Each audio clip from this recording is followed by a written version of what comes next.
નમસ્કાર દર્શક મિત્રો, મિસ્ટર ગુજરાત ન્યૂઝમાં આપનું સ્વાગત છે।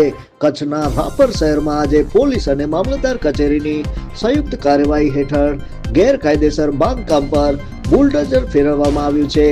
રામજી પીરાણા નામના શખ્સે સરકારી જમીન પર બનાવેલી 5 દુકાનો તોડી પાડવામાં આવી હતી।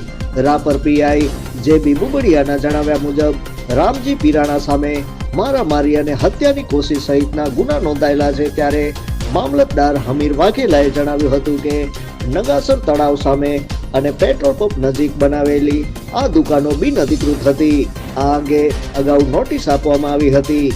ગુજરાત પોલીસ વડા વિકાસ સહાયના આદેશ અનુસાર રાજ્યભરમાં ગુનાહિત ઇતિહાસ ધરાવતા લોકો સામે કડક કાર્યવાહી ચાલી રહી છે। કચ્છમાં અંજાર અને ભુજમાં પણ આવી કાર્યવાહી થઈ ચૂકી છે।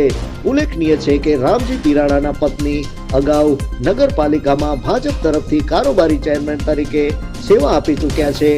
દબાણ હટાવ દરમિયાન રાપર વિસ્તાર મંડળના અધિકારી, નગરપાલિકા ચીફ ઓફિસર અને વહીવટી તંત્રનો સ્ટાફ હાજર રહ્યો હતો।